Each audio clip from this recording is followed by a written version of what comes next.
had documented 5 ways to hell with that. And it would say nothing but that. Wow. Nothing. Or that we've had this conversation.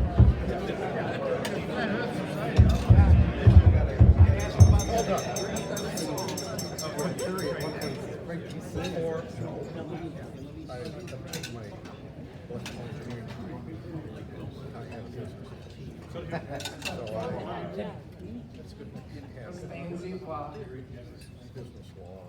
We are live, not yet Memorex. I've also been a big but they just they got waived it by state open down in Mexico or codeine and gas.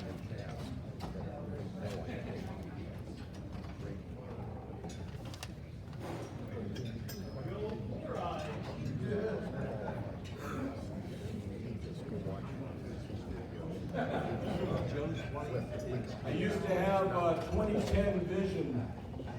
Now I'm not so sure. You know, I can see for miles and miles and miles, but I can't see right in front of my face anymore. So, The mirror appreciates that.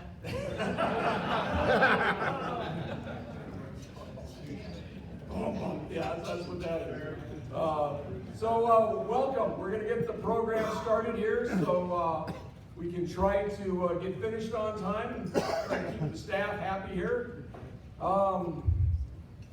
This suit is 1969. So's the shirt. Amazing what you can do on eBay. No, the tie is actually leather. It's the punk rock version of a skinny tie. So this was our goal for Hamvention, to try to have a 1969 theme for Oscar Park. So if you've ever been to Dayton, it's a little warm and sticky about the time of Hamvention. That's what I do for amateur radio. Get in a suit and don't get out of it, because it's not going to be pretty. So at any rate, welcome to the banquet tonight. We're going to go over the foundations of amateur radio in space. We have marvelous speakers at the end. Lance Jenner, creator of Oscar 1.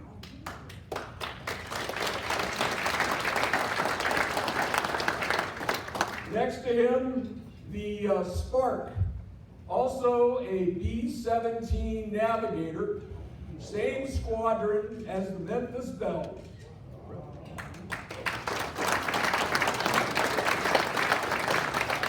An Army Air Force veteran, he reminded me. And also an extraordinary diplomat, engineer, writer of the propagation and space columns for CQ magazine for many, many years, Mr. George Jacobs, W3ASK.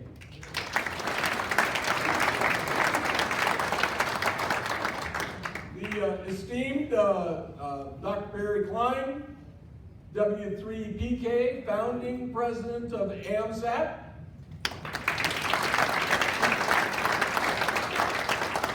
Dr. Owen Mace, AO5 builder. Richard Tonkin, AO5 builder, and a student, both of them. And Jan King, one of the founding members of AMSAT, first vice president for engineering, first person to say, yeah, I'll do that. And he hasn't learned to say no yet.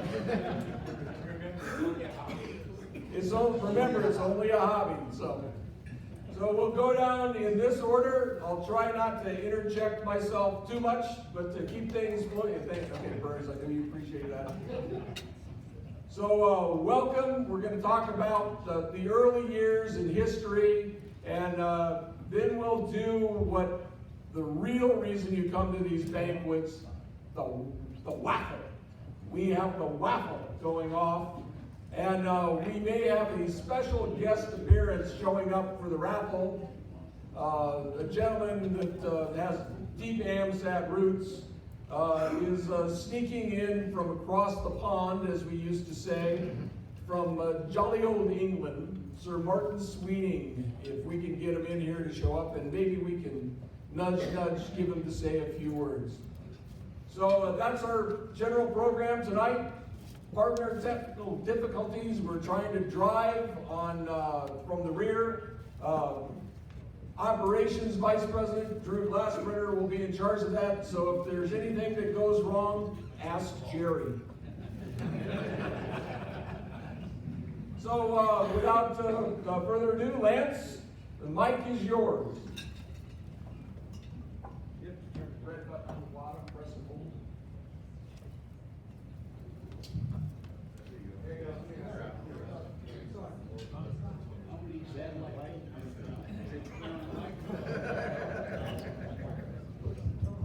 One, two, three, four.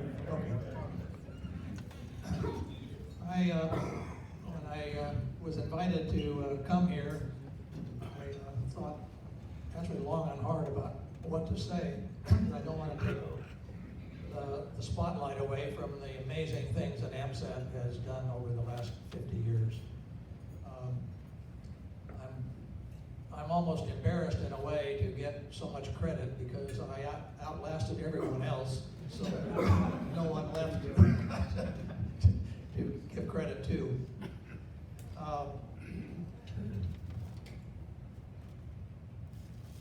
I thought I'd start with a timeline and give you an idea of, it puts kind of things into perspective of when things, the order of things.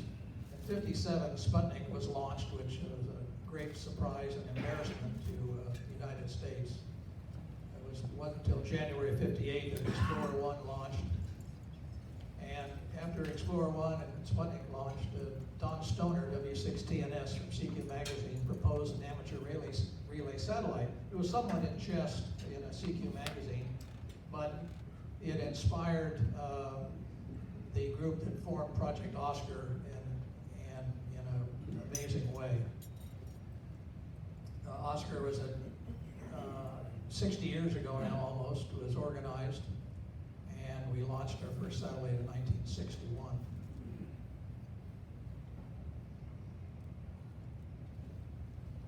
This was the original board members, and I think they're all gone now. These are the people that made it happen, along with George here. There isn't a single person in this group that actually worked on hardware. These were all industry people, hams, but had a vision, and that's what it took in the early days to actually make this, get this thing started. And in coordination with them, and there's a picture of George with John Huntoon, and who else was there? Anyway, it took, it was 1 month before we launched OSCAR 1 that we got permission, and all the agencies that had to be addressed, the State Department, which George was key, and there were a number of other influential people back in Washington that greased the skids. And it wasn't, it was not an easy sell, because we were on a relatively classified satellite. It was a cover for the Corona imaging, reverse imaging satellites, and so there were risks in turn, risks in the process.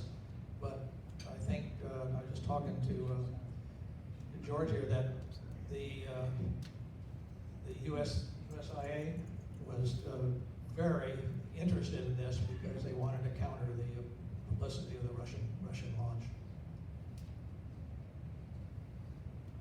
This was the day we received the launch approval, 1 month before launch, and I'm the guy in the white shirt upper right, young 22-year-old engineer from Lockheed, and that's OSCAR 1 on the table. These are some of the hardware pictures of Oscar 1 showing the transmitter.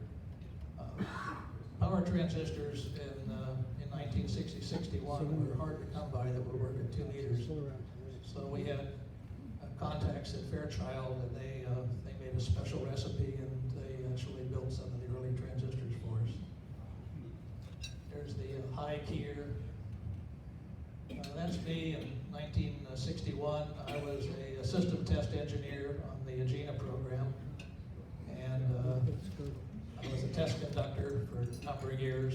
These are the early Agena programs, and I was responsible for system checkout and the payload interfaces. That's looking at the back end of vehicle 1127, which was the one that Oscar 2 went in, and that's where the Oscar package fits. You can see the white glove handling here.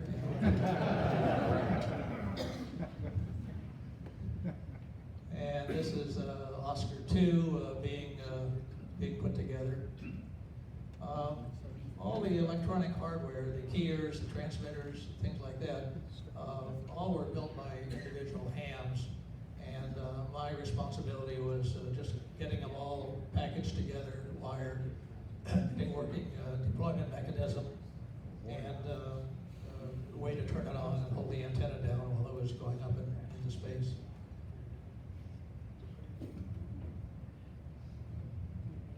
That's Nick Marshall, W6OLO, who was one of the original board members, and he coined the original Moonray project, way ahead of his time.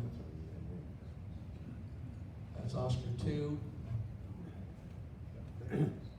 That's Oscar 2 mounted on the Agena satellite, ready for launch.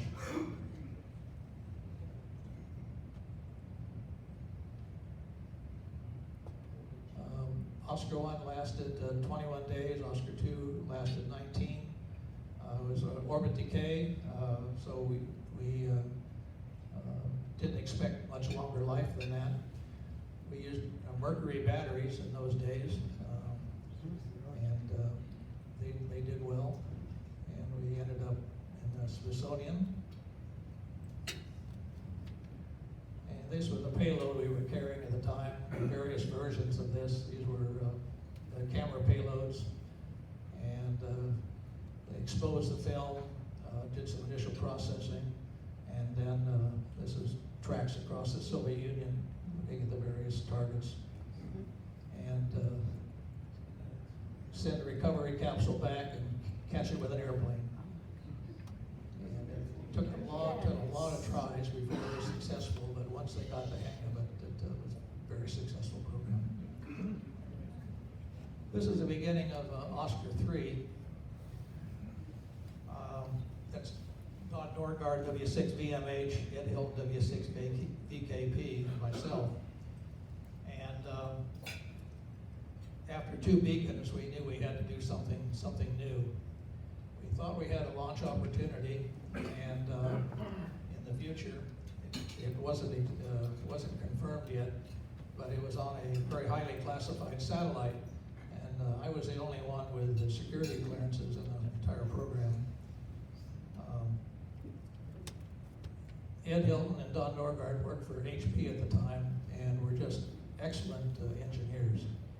And again, I let them build the individual hardware, and I again was responsible for putting it into a working package and doing the integration.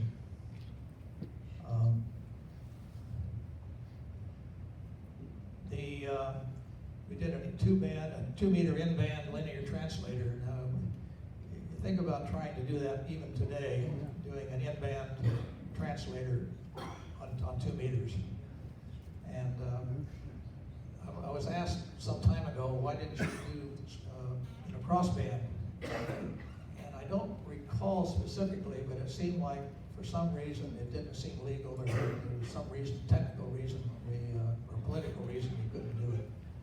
So we went the hard way, and it was tough, but we did pull it off. This is was the linear power amplifier on Oscar 3 before it was phoned. Again, in those days, you didn't have the transistors that would do power and stay linear. And again, Fairchild came to the rescue. And in those days, today, you can take a little amplifier module or 50 ohm input, 50 ohm output, you just drop it on board and everything works. In those days, that wasn't the case, and there was just all kinds of exotic matching you had to do to get it to work. We had a 3-channel telemetry system on Oscar 3, and this was again, before integrated circuits. This is one of the receivers, and these individual compartments were all phoned before, after they were tuned, and then there were little tuning screws on the outside, because when you put the foam in them, it detunes the circuits. This is a side view of Oscar 3. You can see little vent holes in the top of the modules there to let the foam out gas. And there's a long tube in the bottom there, which is one of the filters for the 2 meters. Solar cells were just coming into vogue then, and another project I was working on happened to have some, so we stuck some on and had a small battery, and they were used to power the beacon transmitter. We had a beacon transmitter, a telemetry transmitter, and then the link transponder. This is our test facility in the garage. We put a meter panel on it, so when we hung it from something like that, we could read the currents and voltages on the system while we're doing a checkout.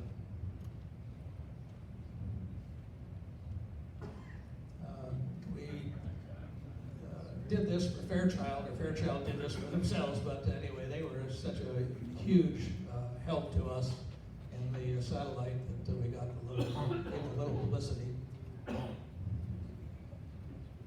And this is an issue of CQ magazine, and it's my only cover photo. And I was really proud of this until just recently when Jan came up the big one. This is Oscar 3 on the flight vehicle ready for launch. Oscar 3 was really interesting in that there were really only 3 of us that did the hardware work. And I was the only one that knew when we were going to go. And I was the only interface with the customer. And that was actually pretty basic in those days.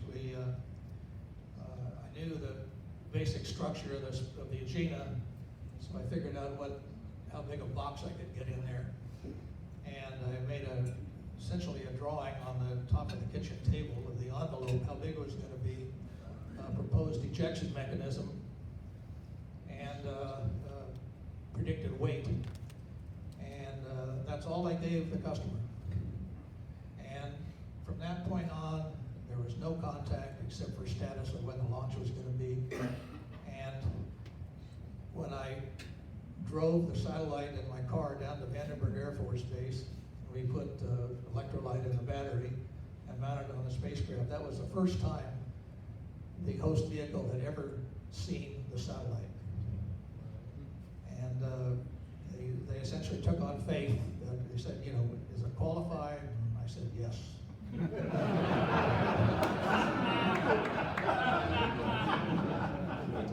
And we did do some preliminary testing on it. Young structures engineer that I captured to help with us, we'd take it in our arms and wrap the box to see how tough it was. And we provided a mounting plate for it. This is a 4-point mount with two springs. And we provided the customer a mounting plate that says, if you duplicate this on the spacecraft side, our satellite will fit. So there were no pre-fit tests. This was just before launch. We put it on there, and it worked.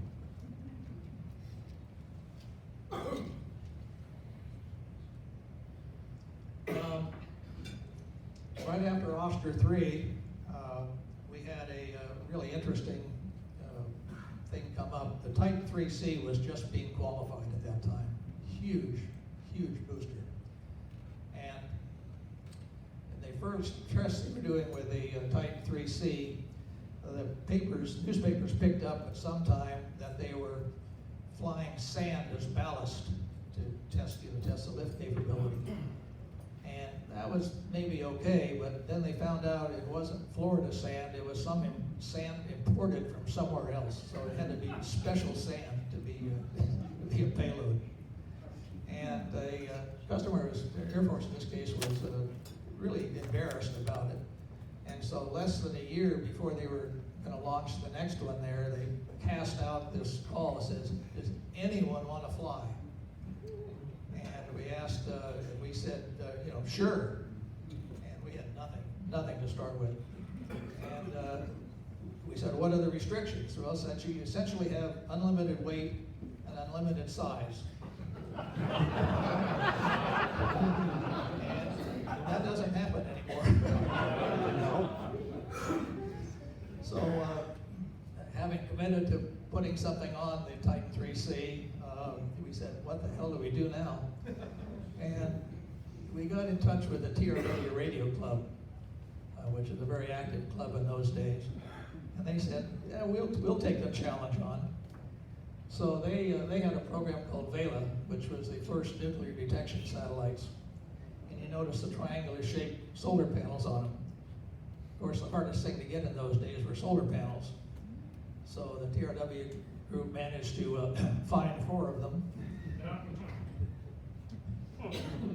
and build a tetrahedron. And again, in case the shape of the satellite and the size, everything was determined by the available hardware we could find in the attic.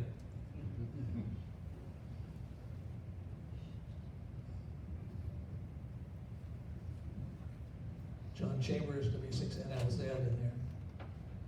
Anyway, it was the flight had so many possibilities. We asked what the orbit was, and the orbit was going to be a drifting synchronous. So not only was it going to be synchronous, it wasn't going to be fixed in position. It was going to slowly drift around the synchronous orbit. Talk about an ideal situation for an AM satellite. And so we did everything we could to get on that flight, and we did. Unfortunately, the last stage didn't fire. So instead of a 22,000 mile circular, we got a 22,000 by 100 mile orbit. 9.5 hours, and that baby was screaming when it was at perigee. We were among there were about 7 other small payloads with us, university stuff, different ones that came out, and we were about the only one that really worked because everyone else was counting on directional antennas, things like that. We had a large amateur population all over the world that could listen. So we heard ours very early in the process. We hadn't done much on our communications network because it was going to be so easy. You just point your antenna up there and it would work. Because before we had big HF nets to give ephemeris information, when you're going to hear it. And so we kind of relaxed in that area, and all of a sudden we had to let everybody know, where it was when they might hear it. So we got a huge and inflatable National Geographic globe. If you remember those in the 1960s, but they were, and we made a copper wire loop which represented the orbit, and we had the satellite on a small the globe on a small table, and this wire loop that made represented the scale to the 22,000 mile apogee. And we had little masking tape marks every hour on the thing there. And then we had a big step ladder, and we'd stand on the step ladder looking through the time slot on the wire, and then we'd get reports on amateurs when they started to hear it and when they started to lose it. So we'd rotate the globe to match that, predict when people were going to start hearing it. And we actually got called by the Air Force for tracking information the first day. No one else was being acquired, and we did what we could. But by day 2, they had it nailed. Then come the Aussies. We had just finished Oscar 3 in March '65, and in late 1965, the Australis group contacted Project Oscar. I got the letter, and this group of university students says, we want to build a satellite. And says, and we said, great. And so a long correspondence started, and again, all by mail, no internet. And we gave them essentially the dimensions of an Oscar 3 box, because that's the best we knew at the time. And in January 1967, they delivered the Australis-OSCAR 5. And then we were stalled there because the military launches, government launches, had dried up for us, because they essentially caught on and they started putting on their own sub-satellites for special projects. And so we were losing our opportunity very, very quickly. It was at that time, in March '69, that AMSAT was founded. And again, George was instrumental in getting Oscar started, and he was again totally instrumental in getting AMSAT started. So he essentially got the program started and kept it going when the time was critical. At that same time, I met Jan King, who was just barely out of school, and he expressed interest through AMSAT that they might take the project over and get a launch to the NASA site. We had no contacts in NASA at all. Ours were all military government. And we said, boy, more power to you. So we gave them the satellite and all the information we had, and they took it to conclusion and got it launched in October '72, no, January '70. So it was a fascinating project. We felt a little guilty not being able to get a ride for them quickly, but the AMSAT crew here just really came through and saved everybody's bacon. That was our last direct satellite. We did some participation with Jan in Oscar 6 and 7, and on Oscar 8 we built the space frame for it, the square box with the panels on it. We provided that and all the little modules that the electronics was built into. Because I think that was the first time that you'd give a box to a designer and said, put your receiver in here, rather than taking a receiver and trying to fit a box to it. But it worked out very well. Jan had a concept trying to standardize some of these things, so if you didn't have this disparate, weird hardware coming in with different voltages, different sizes like that, and trying to mate it into a spacecraft. So that was, Oscar 8 was the last heavy involvement we had with AMSAT in providing hardware. We did provide a lot of high-rel parts, probably more than they could ever use. But we had a channel, I guess, of picking up excess parts from Lockheed. And so we You used to call those care packages. so anyway, that's the story of how Oscar got started and kind of where we transitioned into Project AMSAT.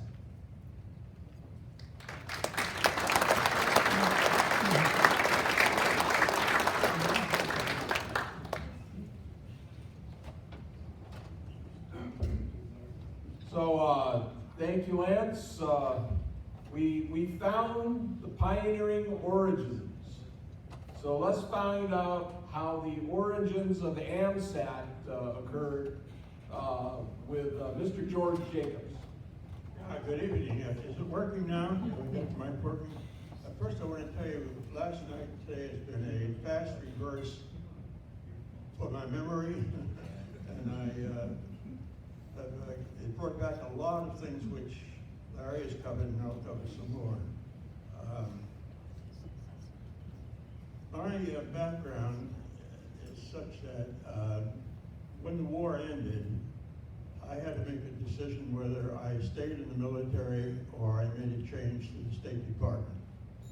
And I had decided this was 1949. I decided I would fight any future wars, hoping they would never occur, but I would fight them with words instead of with missiles and bullets. And the State Department was the place for me. That's on the one hand. On the other hand, I've been a licensed radio amateur since 1942. And so when October 1957, and the Cold War started, if some of you remember it, when Churchill was here in Minnesota, he phrased the Iron Curtain, and that was the beginning of the Cold War in 1948. In 1957, we in the State Department were shocked when the Russians launched Sputnik. That was a tremendous propagation victory for them in the Cold War, and we had nothing in our government to respond at the time. About that time, I was already writing for CQ, and another, Don Stoner, picked up the idea in 1959 of saying, look, the American, we have not been able to respond to the launching of Sputnik. The government has been able to respond to the launching of government. Why don't we do it as radio amateurs in coordination with the government? Why don't we, he said, we can build small satellites, have it launch as ballast. And the idea picked up. Just at that time, my job in the State Department, one of my responsibilities was research. And we had a big contract with the Palo Alto, with Stanford University, and I was the State Department representative there. And when I went out there, most of the people that I spoke to were radio amateurs, and as Larry had pointed out, were already in the space business. And I think that may have been the very germ that started thinking of Project OSCAR. Next time I came up, they told me they had already gotten started, and they wanted me to join the project because I was in a position, I was going to be their public relations person in Washington, and journalist because of the CQ. So that was my position in the Project OSCAR. Can we have a slide now, or? I believe it's up. Oh, it's up. Oh, which one is up? Okay, that one a little bit. They have the one with the listing of the original OSCAR people. That's 1136.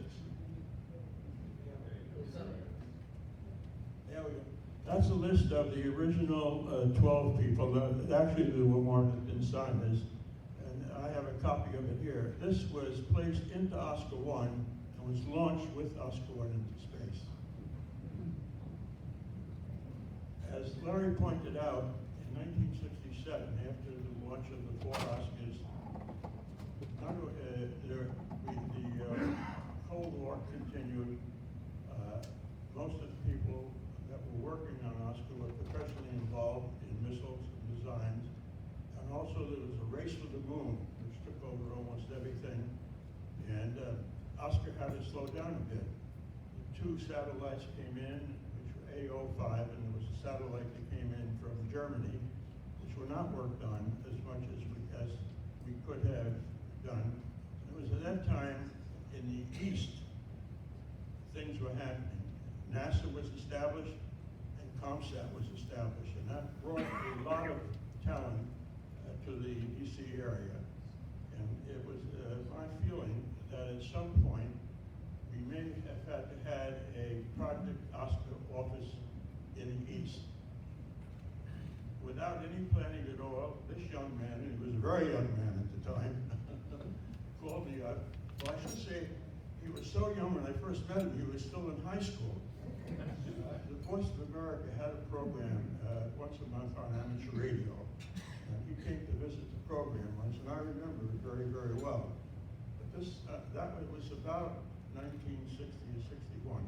I'm talking now about 1969, so he was 7 years old, which made him about 22 or so. He invited me to be a speaker at the AMSAT Amateur Radio Club. And I came there, and I spoke about Project Oscar, and I said, you know, it's been slowing down now because people doing it are busy doing other things, and perhaps now with the influx of scientists coming into the Washington area, maybe we should have a Project Oscar here in the East. He thought about it, and I think it was 2 weeks later, because it was amazingly fast. I think Perry thought it might have been 4 weeks. It doesn't make any difference. Between 2 and 4 weeks later, I get a call from him, George, we got it started. We did all the legal work. We have an organization called AMSAT. Now, I'm going to tell you just in a few minutes how we got from Project Oscar to AMSAT. We had to do it 2 ways. First of all, we had the 2 satellites on the West Coast that we had to get to the East Coast, and that was done, and that became AO5. And what was it? The German became whatever it became that it was launched. And we had to have a communication between, as Larry pointed out, and there was good relationships between both. And Project Oscar continued. AMSAT took over, and we're all here in the room to celebrate 2 celebrations. And Larry and I are celebrating 2 celebrations. We're celebrating the 50th anniversary of AMSAT. But Project Oscar was formed in January of 1959. So it's the 60th birthday of Project Oscar. And one of the thrills of my lifetime has been the time that I've been associated with both Project Oscar and AMSAT. Thank you.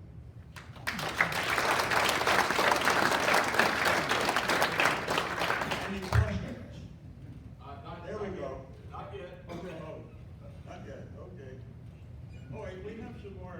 Maybe we. Yeah, if you'd like to scroll through the other 4 slides. The one with Murrow. I want Edward to talk R. about the Murrow. one with Murrow. That was before that. That was the first one you showed. So, Yeah.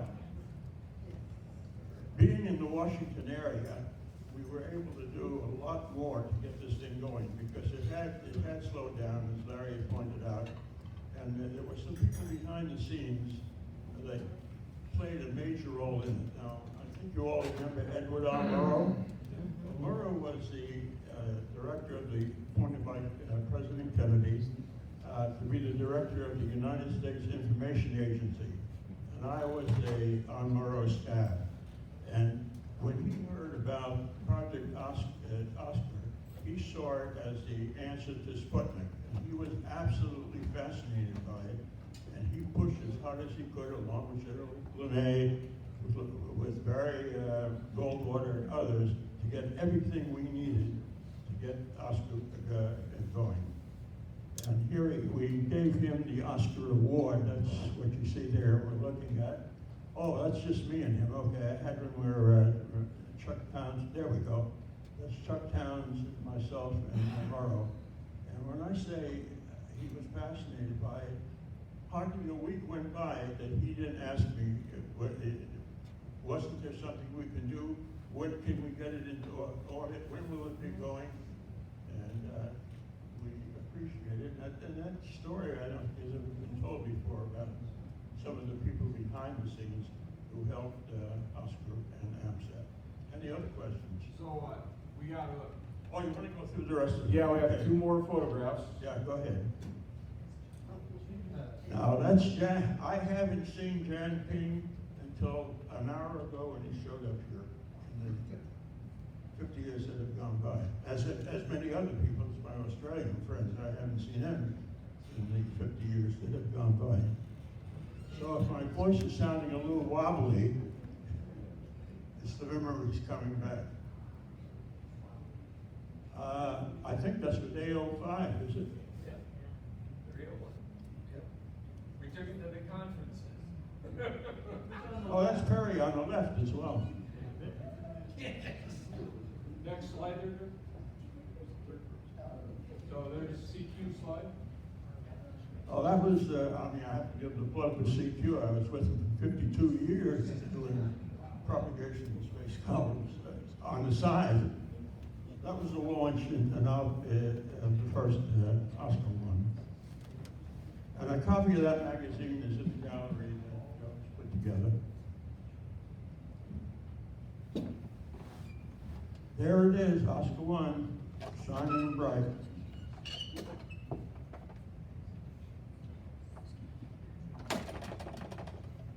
Okay, thank you very, very much, George.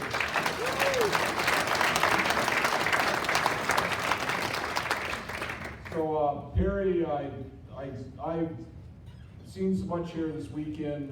Did you give me a presentation there? And okay, so we're going to put you on a time limit then. Go ahead, Perry. No limit.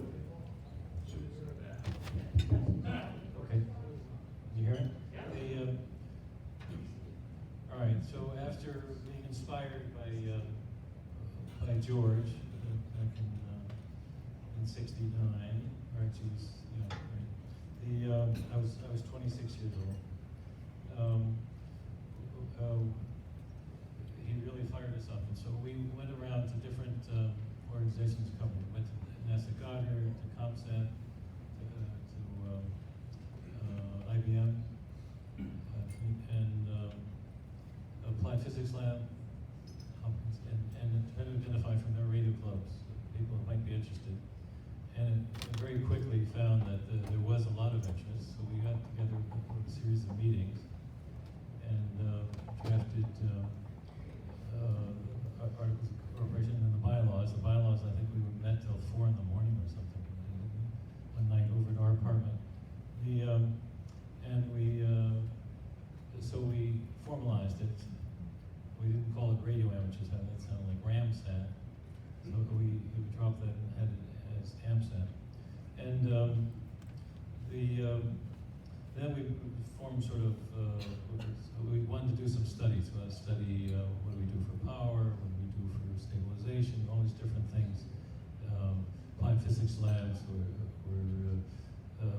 had methods of nuclear fuel to use in satellites and things of this sort. So we had really blue sky approach. So we were reporting our progress back to George. He said, "Look, you're going too far in advance. There's a satellite that has been delivered to the West Coast and been sitting there waiting for a launch. Why don't you approach them, Project OSCAR, and see if we can launch it? And once you go through what's involved in launching the satellite, then you see where you go from there." So we did that, and we got the permission from the Project Australis people that it was okay to turn it over to us. And so Jan agreed to be project manager of this. Jan was 22, right? Right out of college. He was working at the Delta, well, not initially at the Delta. I was actually testing evaluation, perfect place for you to test this out. With the test chambers and so forth. So we had sort of the connections, also, as far as the German part, that was just the transponder, I think. It wasn't the full satellite. And I think that also was a 2-meter in-band transponder. So we contacted Karl Mainzer, and actually we met with him in Europe. He flew his little plane, met us in the Netherlands somewhere, I think, for dinner. And we just formed this organization. Your transponder, which is several years old now, is with Project OSCAR. Do you want us to try to incorporate it in one of our satellites, or would you like to build a better one? And he quickly said, "Oh, we can do much better." He's got an approach that he's been working on. He wants to work on that. That led to his Mode B transponder on OSCAR 6, and also led to his doctoral dissertation on the technique he used for that. so that's how we started the relationship. This is before there was an AMSAT Germany, AMSAT Deutschland, but they formed that a while later. And Werner Haas helped with the construction, with the silent key from Project Oscar. And so Oscar 6 and Oscar 7 followed after. Oscar 7 was launched on my birthday, October 15th. We brought these out to the West Coast. You may have seen the picture of Art Feller. Where's Art? He would transport us in his van over to across the taxiways over to the airplane. We had special permission. This was a Dulles. Carried up the steps to there were no jetways in those days. Up to the seats. The pilots. You've seen the picture of the captain looking at it. He didn't ask us. We didn't offer that there was pyrotechnics on board. Oscar 6, I guess, flew on a seat also. I think Martha had arranged a ticket, and the ticket read Oscar. Barry, the ticket read Mr. Oscar Sutherland. All right, okay. So, I remember also when we were driving, getting ready to go on the taxiway, the guards there asked, "Are you the guard with the prisoner?" It's near the test range. What is it? Some sort of correctional facility.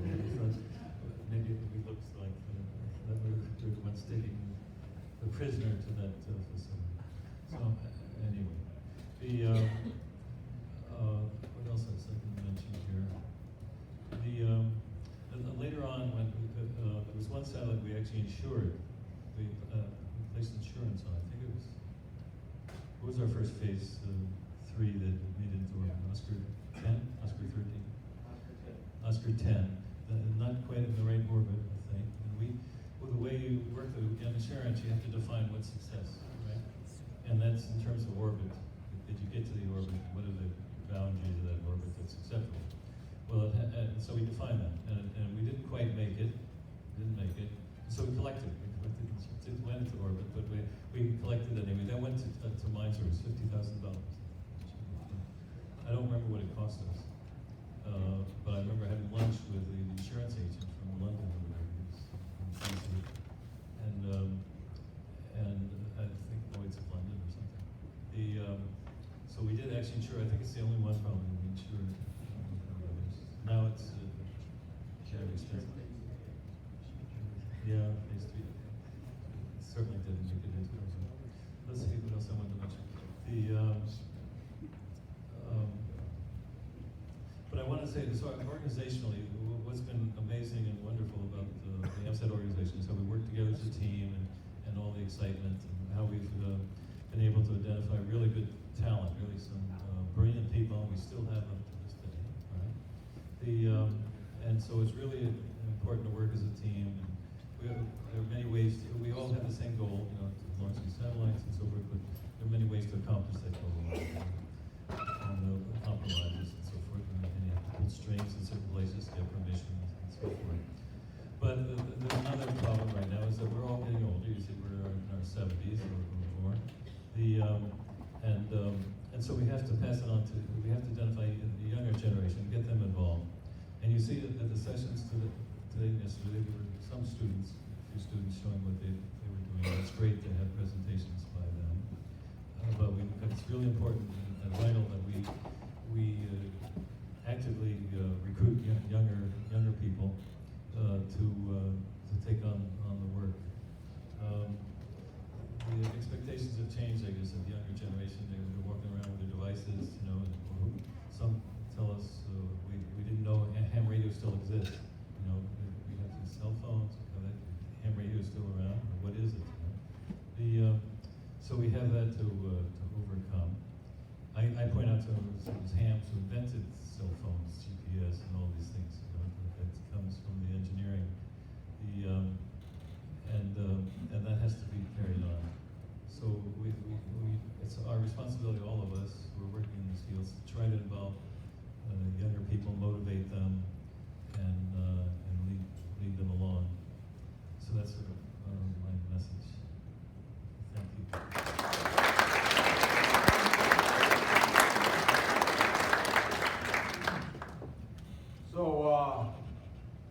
communication that happened after the formation of AMSAT.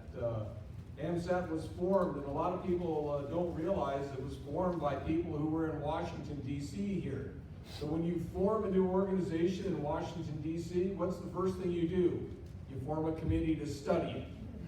So I think Barry's team was studying it up until the time that George called up on the phone, I believe, and got quite angry. He said, "There's a satellite in the garage out there. Why don't you launch it?" And gave him the key, again, the spark to go do something. And that's where the communication came in with the University of Melbourne. And what do we do now sort of moment. And it was all done over HF networks, Trans-Pacific Telephone, and good old mail with no E in front of it, which means it wasn't easy.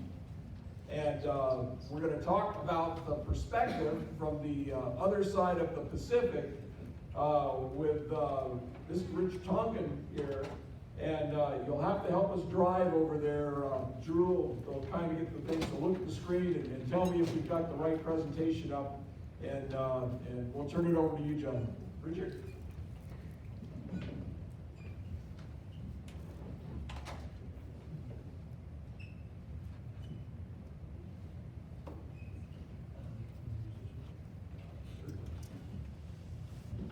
So,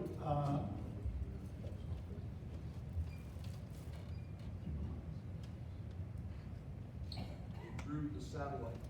Okay, when you finish, you go through your Okay, so when he finishes, the satellite. Good evening. I'm back home a lawyer and an attorney, as you call them, and I only speak when I'm standing up. So you have to pretend that I'm the attorney and you're the judges, okay? But I'm doing this pro bono, so don't worry.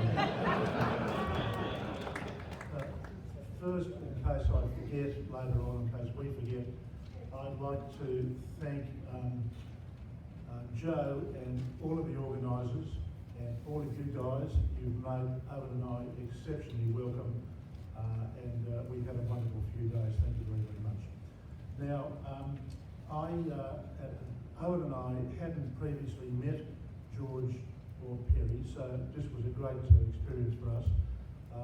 We met lads some 52 or so years ago in Palo Alto when we brought the satellite over, and of course Jan's now an Aussie, so we see him all the time. Right, well now, when we Aussies travel overseas, our government advises us to avoid discussing religion and not to tell any politically incorrect jokes.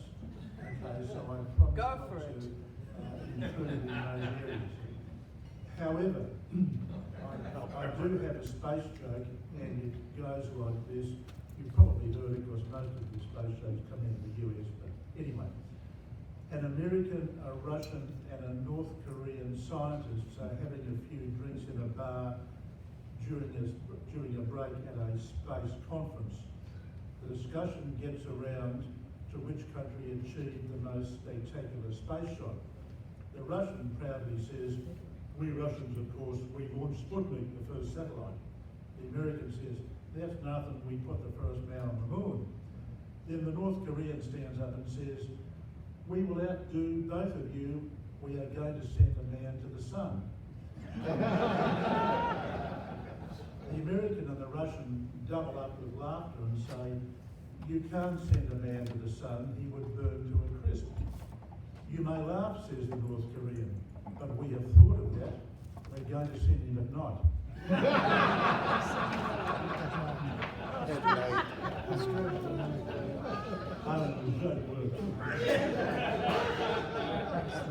You may have violated AMSAT's user policy. So I'm not going to repeat what Owen so eloquently and pictorially said yesterday. I'm just going to make a few remarks as we go along. If it overlaps a bit on Owen, but it's the same sort of. So Owen described yesterday what got him fascinated with space, the launch of Sputnik 1. I was equally enthralled, especially by the first manned flight Yuri Gagarin in April 1961. That was preceded the month before by 2 missions carrying dogs.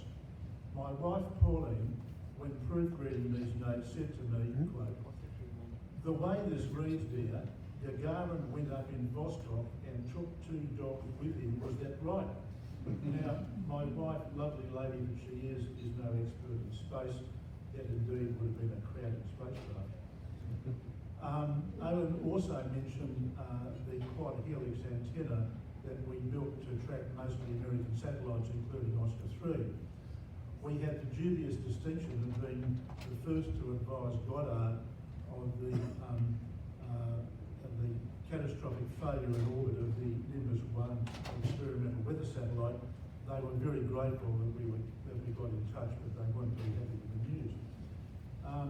These were no mean feats because the antenna was built on the roof of what Owen described yesterday quaintly as the Natural Philosophy building, which we call physics at the university, which happened to be next to the cyclotron, a giant machine that spewed out vast amounts of radio noise. The physics professors were unimpressed by our request that they turn the monster off while we were trying to pick up pictures from reasonably powerful weather satellites, let alone the weak signals coming from Oscars 3 and 4. The quad helix was a magnificent monster. With our meagre resources, we bought aluminium from a nearby scrapyard owned by a particularly eccentric woman who went by the name of Ma Deli. She also supplied DC-3 aircraft electric motors to drive the thing in azimuth and elevation. Ma Deli regarded our frequent visits and our naive attempts to beat her down on price with great suspicion. I think she believed we were communicating with aliens. Looking back, I think Ma was a fair way along the spectrum.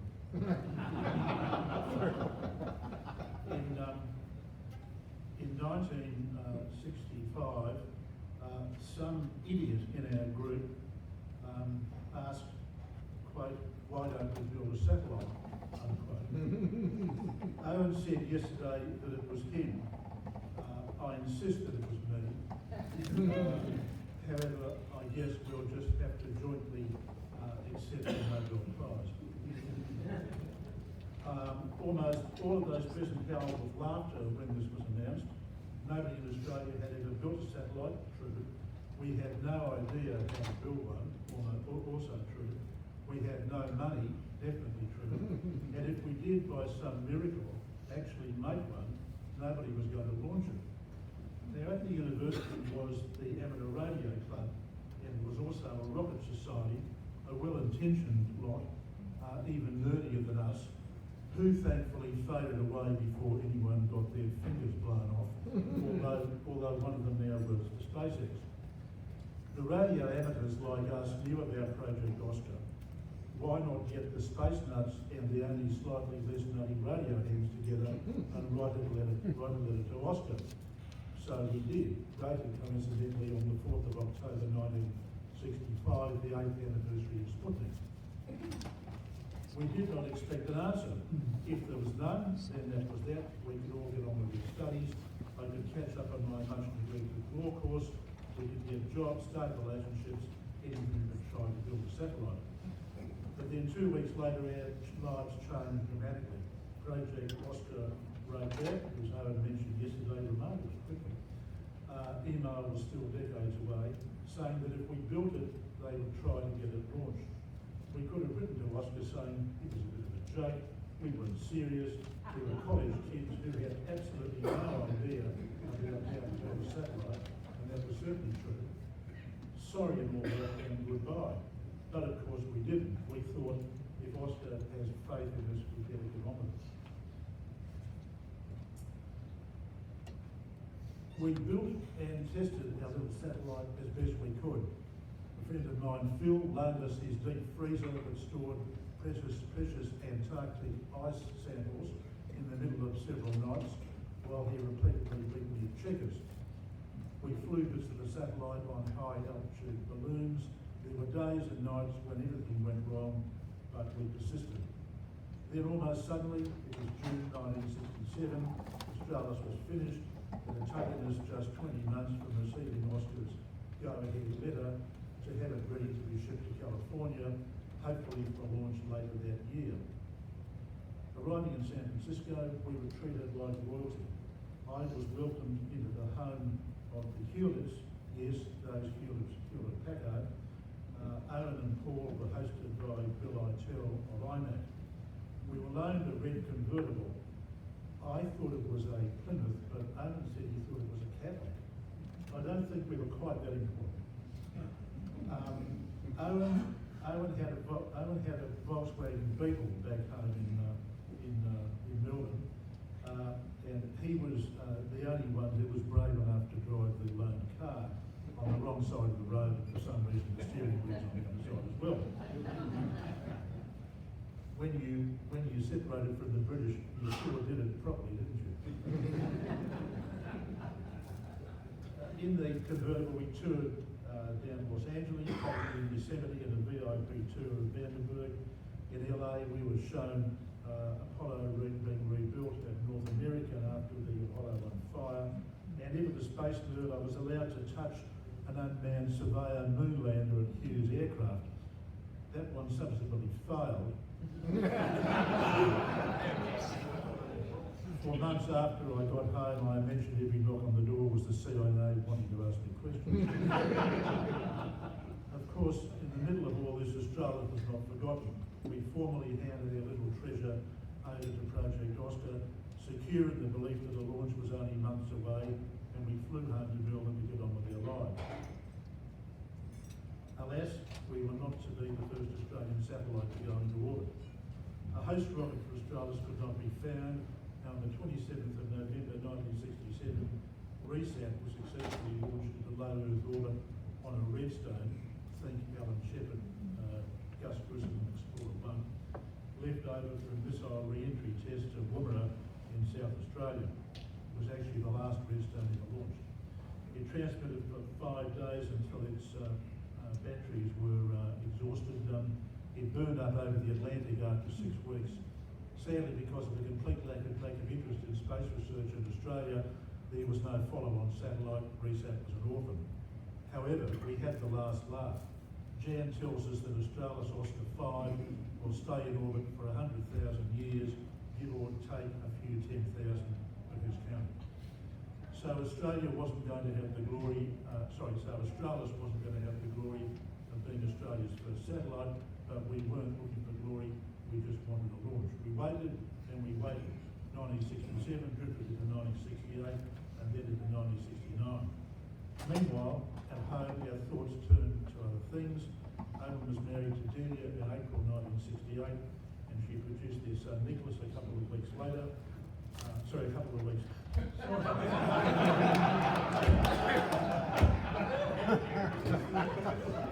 It's the family lawyer coming in. Don't shoot your I'll try to begin. This is going live on the internet. Nobody told me it was live. Owen was married to Delia in April 1968 and she produced their son Nicholas a couple of weeks after Australis was launched. Well, I married Pauline in January 1969. Owen was my best man, a task he chiefly repeated when Pauline and I renewed our vows earlier this year. And then suddenly in 1969, on a date that we should have, but we didn't record, but it must have been about October because we're here today, we got the news that AMSAT had been formed based at Goddard. Not only that, but Jan King and his colleagues worked in the Delta project office and so had access to the reliable Delta launch vehicle. Jan and his friends, helped by the fact that a lot of people at Goddard were amateurs, got the all clear to launch Australis with Tyros N, which was called Tyros 1 when it went into orbit in January 1970. Jan and his colleagues very kindly replaced Australis' batteries, which had run down somewhat while they were sitting in Lance's garage. It actually crossed my mind a couple of times, this is going off script, that perhaps the batteries were being used for other purposes in the garage, like testing things or starting his car. And lads, was there, when you had a look at them, was that sort of white furry stuff on top of the battery when you actually opened it up? Had they gone that far? Not quite, no. AMSAT also picked up some technical problems and tested the satellite to make sure it would survive the launch and work in orbit. Came the dawn of Friday the 23rd of January 1970 at Vandenberg. As was often the case at that time of the year, the coast was shrouded in fog, but the winds were gentle and the countdown proceeded smoothly towards zero. The only photographs we have of the launch show the top part almost totally obscured by fog. The Australis team were assembled in our tiny meeting room at Melbourne University. We held our collective breaths as Delta number 76 lit up right on time at 5:31 in the morning at Vandenberg, 9:31 at night in Melbourne. The launch description piped to us free of charge by our local telephone company. Much as we loved amateur radio, the HF reception wasn't reliable at that time of the night, especially if the dreaded cyclotron was operating downstairs. The rest literally is history. The launch was successful and our little satellite was in orbit. 5 years of pent-up emotion erupted in that tiny rooftop garret, as the newspapers call their mission control. There were shouts of joy, backslapping, hugs and a few tears. We'd done it, a bunch of scruffy undergraduate students and a talented electronics technician who sadly, Simon Key, had designed and built a satellite from scratch. It was safely in orbit and it worked. I could not have imagined as I watched that faint star Sputnik glide across the night sky in October 1957, that a little over 12 years later I would look up at that same sky and know that I was a member of the team that had made the satellite.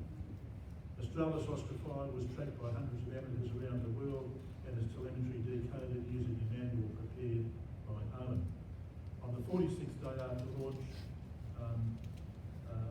AMSAT's first satellite fell silent, whose batteries exhausted. It had kept interest in amateur radio satellites alive until the launch of Oscar 6 nearly 3 years later in December 1972. Back home in Australia, we got on with our lives, marriages, children, mortgages, careers, but Peter Hammer kept the flame alive. He built the command and telemetry systems for Oscars 6 and 7. As you are well aware, number 7 now in its 45th year is still operating. What an achievement, Peter.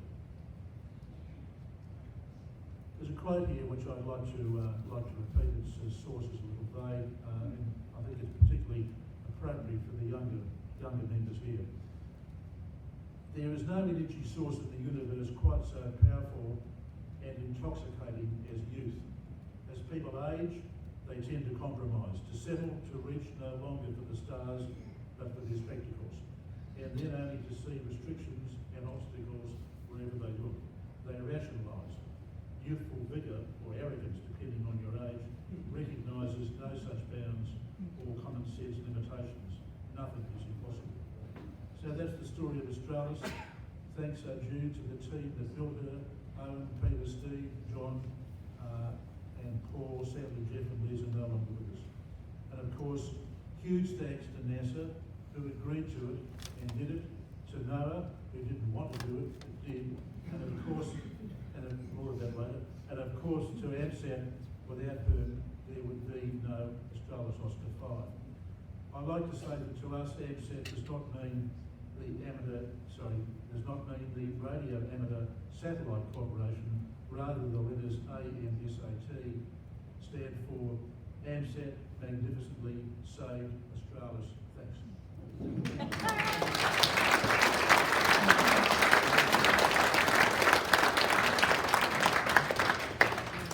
The satellite, Deirdre, Yeah, there's a 15-minute. it's about 15 minutes. Yeah, there's a 15-minute film that's been made. Came up on the horizon. We're waiting, and suddenly it was there, it was working. Very few people know that a group of students built the first Australian satellite. Nobody knows that anymore because it's history, it's been forgotten. But we're all still here, and we think it's a story that's worth telling.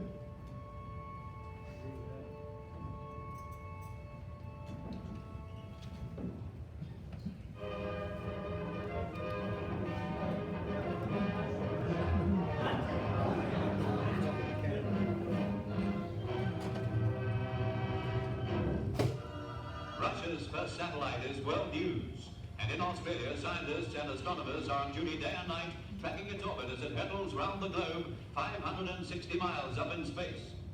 I was at boarding school, and the housemaster came and said, "Everyone, down tools, out onto the football ground." There it was Sputnik coming across the sky, and that really intrigued me, and I wanted to become the expert in space. The housemaster at my school said, if you look up at the sky over in that direction, you will see Sputnik. And we said, what do we see? He said, it will look like a faint star moving across the sky quite quickly. And we looked up and there it was. And from that moment, I was hooked.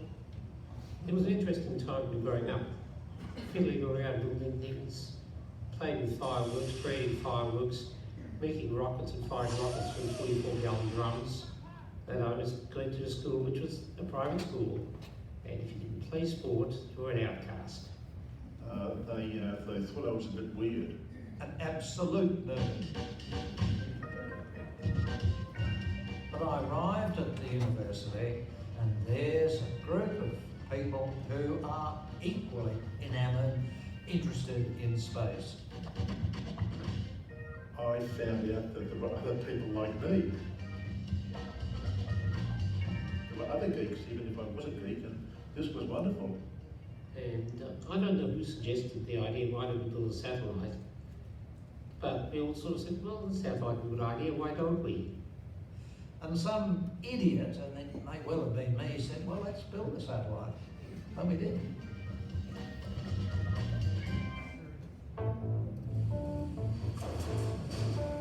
People we talked to all scoffed at this and said, this is ridiculous. No one's in Australia's ever built a satellite before. This was only a few years after Sputnik had been launched. We were 21 or 2 or something, and of course we could do it. We absolutely had no idea what we were in for. Absolutely none. We realised it's all very well building a satellite, you do have to get it launched. So we wrote to the OSCAR project in the United States, they'd already launched 4, and said, if we build a satellite, will you launch it for us? And they wrote back and said, if you build it, we'll try and get it launched. So we thought, oh dear, well that's calling our bluff, isn't it? That was all we needed. And of course we went ahead immediately.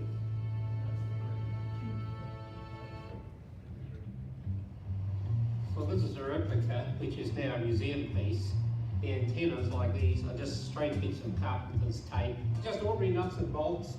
There's nothing fancy about it. Inside, you've got electronics, which looks like this, hand-painted with nail varnish. And it was a matter of going around begging and borrowing to get these. Testing the transmitters were done out in some backyard. And because we couldn't read the meters from as far away as we were, used a rifle with a telescopic sight to read the meters. It was very, very agricultural. It turned out that our choices were quite unique, had never been done before, and so the satellite, Australis-OSCAR 5, ended up with quite a number of firsts. Well, it was all built, it all worked, it's all fit together, it all worked. The era we were going through a tremendous change from the 50s to the 60s. It was just mind-boggling. Free love. We didn't have any boundaries. Yeah, I don't think they knew anything about women, actually. They were just starting to learn about that when I met up with first Richard and then Owen. Yes, I could not compete with the satellite. She was their mistress. Just had to give in after a while. We'd sit down every night and watch the slaughter that was going on in Vietnam. You saw the napalm and the aftermath, and it was horrific.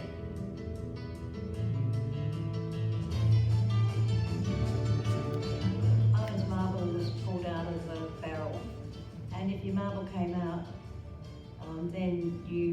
to go and do national service, and obviously that meant going to Vietnam. He had asthma, and he was allergic to beer, which sounds very improbable. So the night before his medical, we lined up this beer. And so he wasn't a very well boy the next day when he went for his medical. What's your name? You're cute. He said, well, I'd like you to come round and cook dinner for us one night. And I said, well, okay, I don't mind cooking, I'll come and cook dinner for you. I was going to cook a roast. So I've done all the vegetables, I've got the roast ready to go in, and I look over into the oven. And I look over in the oven, and what's that in the oven? It's a metal. And I don't know what, and then this person materialises behind me with bloody holy glasses, and he says, don't touch that. That's my satellite.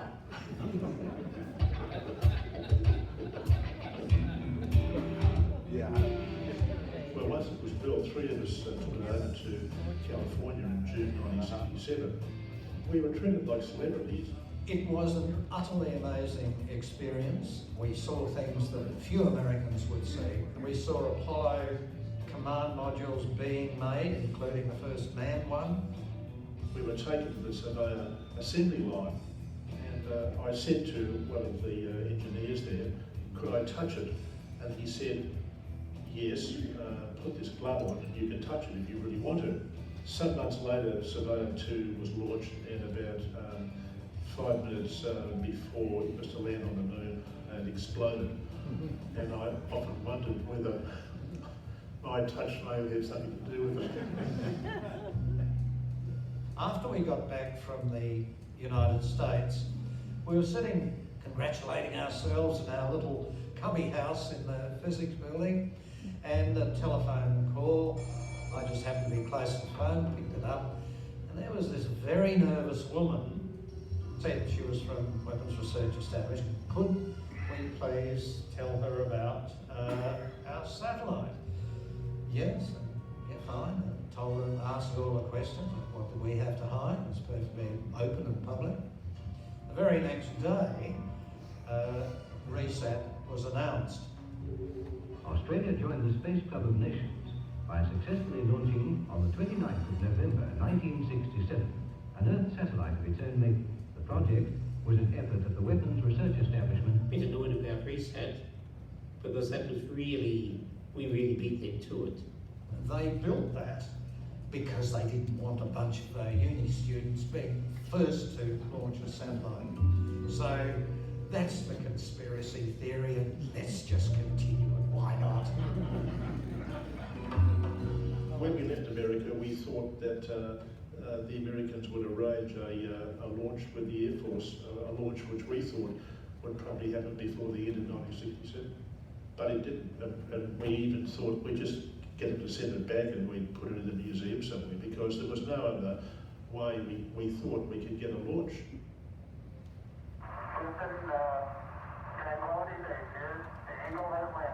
NASA was busy, it was.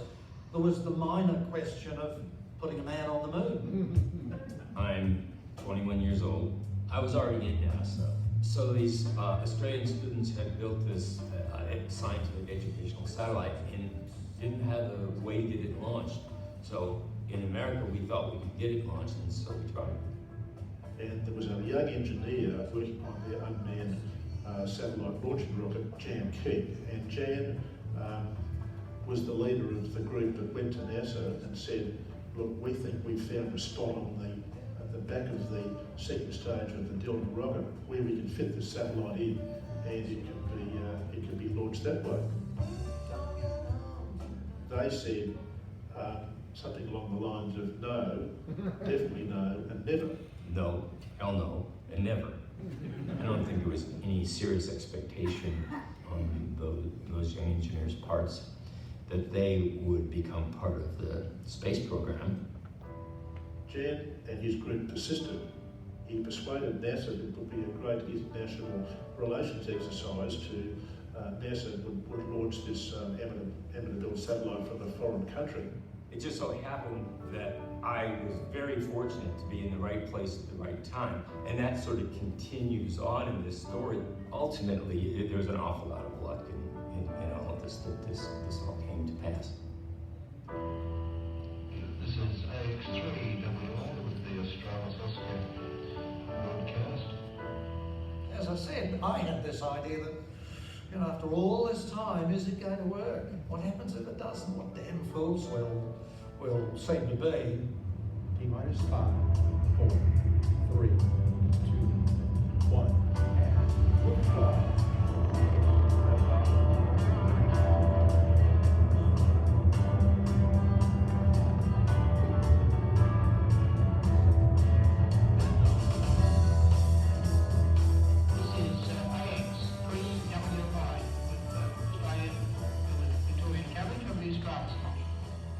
Waiting, and we knew it must have been almost overhead, and nobody had heard it yet. Everything's okay. Telemetry signals are all reading nominally. DJ4ZC has tracked the satellite on 29.45.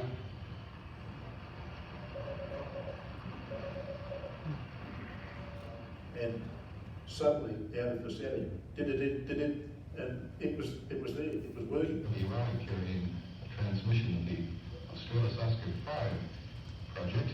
It's not a project, it's no longer a launch, it's successful. You know, all this pent-up sort of excitement that had been building up for years. Suddenly, it was in orbit. It was working. It was amazing. It succeeded. We'd done it. I think back now is when I was a child, I used to have toy rockets and things like that. And now I'm actually getting to put things in the sky. So we got together as a group of students. We initially started just electrical engineering students. And the idea was to build a satellite, which is obviously pretty exciting and pretty engaging. We had no idea how to do it. But when we first started, we didn't know until the first few weeks into it. We started researching, like, hey, like there's this group, Australis-OSCAR 5, that did, you know, a similar thing back in the late 60s, in 1970, they launched it. So how amazing is this? So we're talking, April 1966. Sydney today, the first Australian-built satellite will be launched in the United States at the end of this year. How inspiring.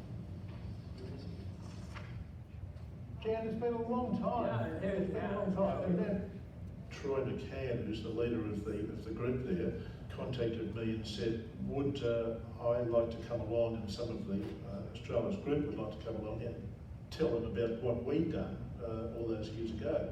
And it's really interesting every time we talk to someone like Richard Tonkin or anyone from the Australis-OSCAR 5.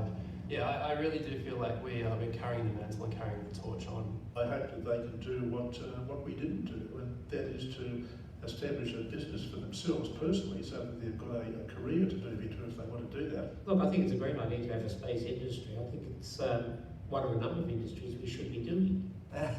Don't be put off. Do it. Follow your heart and do it. I think Australia has to say, yes, I can do it. I am a big guy too. And put together the organization and just do it.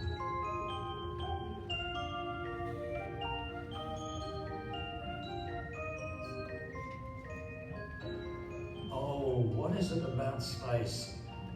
What isn't it about space? It's really magical. When I look at the night sky, you think just how insignificant we really are. Well, I think everybody would like to be in space.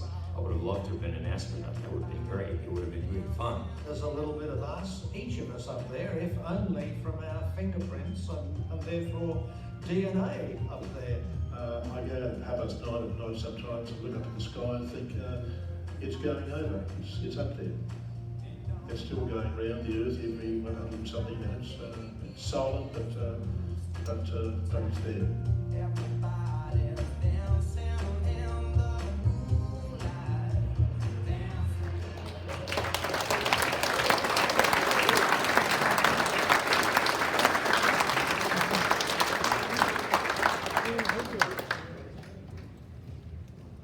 well, I'm sorry, every time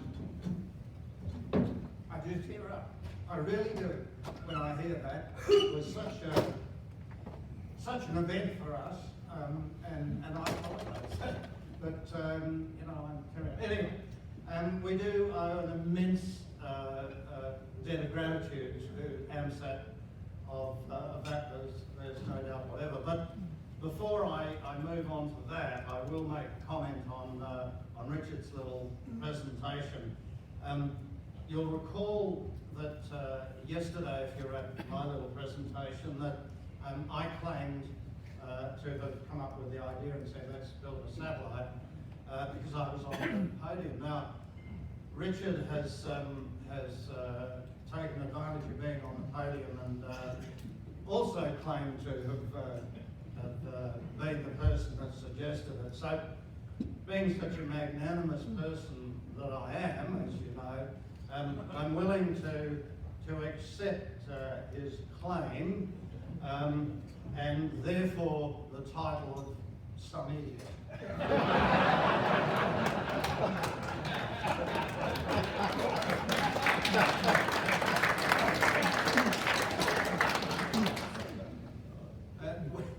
I will say that we did rehearse that. I did want to get out of here alive.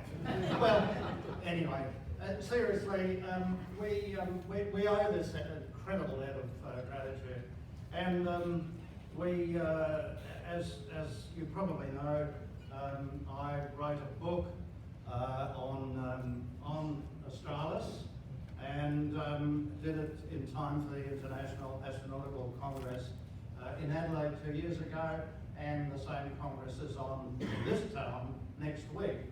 I wrote this in 6 weeks, by the way, but it was relatively easy because it was just straight out of my memory. Anyway, what I would like to do now is to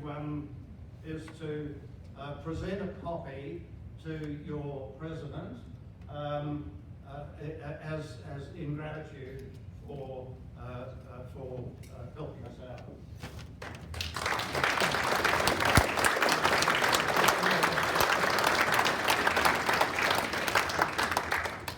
Now, we were told that we made inquiries that the other day, yesterday I suppose it was, and discovered that AMSAT does not yet have a library.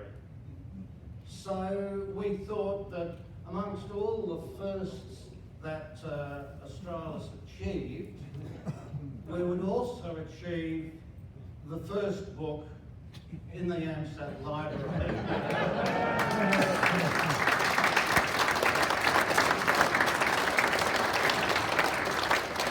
We do have a library. It's in row AO13, which is controlled storage right now, temperature controlled storage. And we will gladly accept this and place it in the library in the public domain.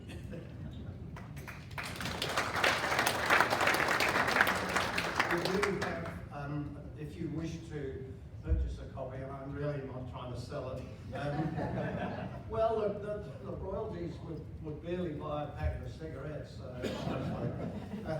There is a copy if you want to have a look through it. Do that, have a look through it. And we also have a second edition coming, co-authored this time with Richard, and that's to be launched on the 50th anniversary of the launch of Australis-OSCAR 5.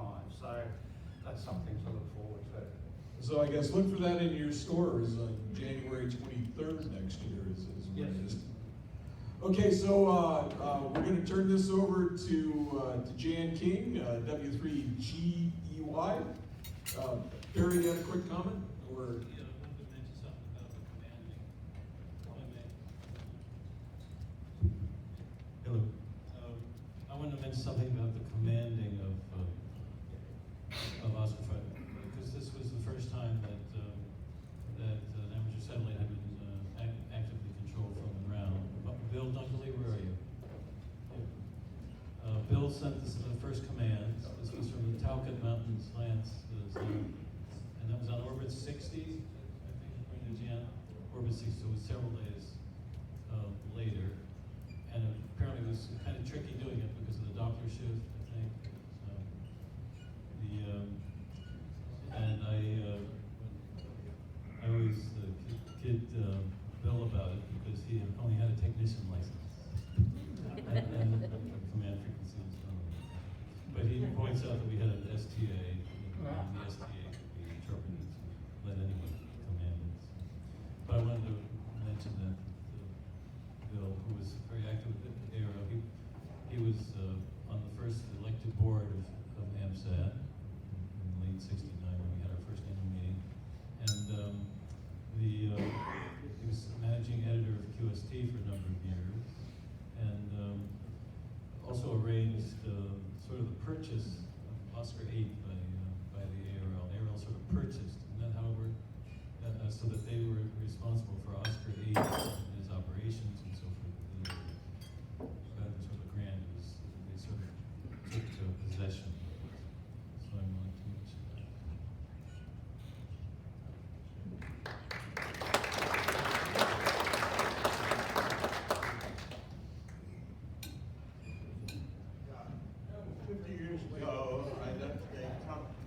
AMSAT radio club meeting with words that apparently inspired the formation of AMSAT.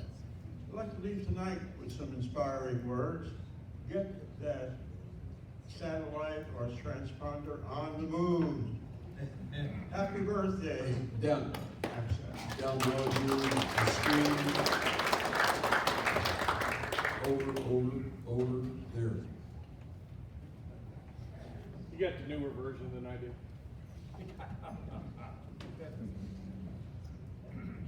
We're an educational organization. We're always training. Thanks. I apologize. I'm going to be standing a little bit sideways. I need to kind of refer to my own presentation. This is a little bit dynamic here. So, well, you've seen lots of pictures of spacecraft and people building stuff and things, and I think I've shown you enough of those today. So there's sort of a back channel story here, and I'd rather tell you a news story you haven't heard maybe when you have. So this is about the celebration of the successful launch of that Delta that carried Australis-OSCAR 5.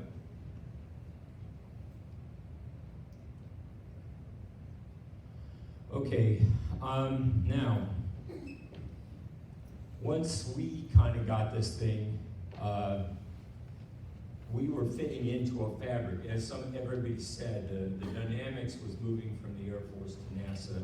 NASA was gaining credibility with respect to the manned program, and that sort of thing. So, I was at Goddard Space Flight Center. Remember that there were 7 field centers, and Goddard was the specifically unmanned spacecraft center. So we needed our own launch vehicle, and that vehicle became the Delta launch vehicle. And it became known as the workhorse for industry. And at that point, NASA had taken over what was then Launch Complex 75 from the Air Force and renamed it Slick 2 East and Slick 2 West, Space Launch Complex 2 West. And Delta used 2 West mostly. The Delta program office is firmly fixed at Goddard. It's changing fast. Every few launches, they make an upgrade and make some changes, much to the consternation of the users of the launch vehicle, by the way. And the Delta success rate remained high, and the big user of that launch vehicle was the Tyros weather satellite program of the ESSA was the agency that became, of course, NOAA.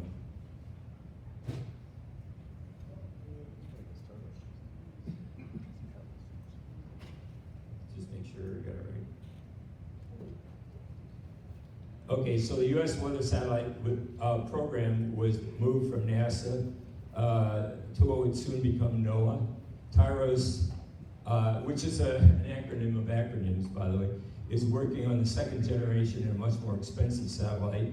The first of these satellites is going to be called Tyros-M. It's a proof of concept mission. And once it's in space, it would be called ITOS-1. And ITOS stood for that. And Tyros-M is a vastly improved platform. And it was to be the first operational satellite for the entire weather system in the United States.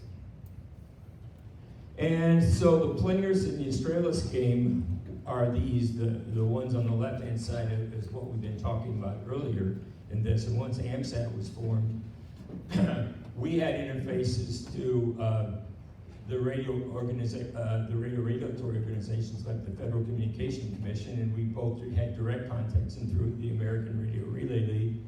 And then on the NASA side, we had our embedded spies, including myself at NASA Goddard Space Flight Center, and even some embedded spies at NASA headquarters. And then we had to interface with the rest of the NOAA system and the TIROS system and the Delta Project Office. So those were all the players in the game.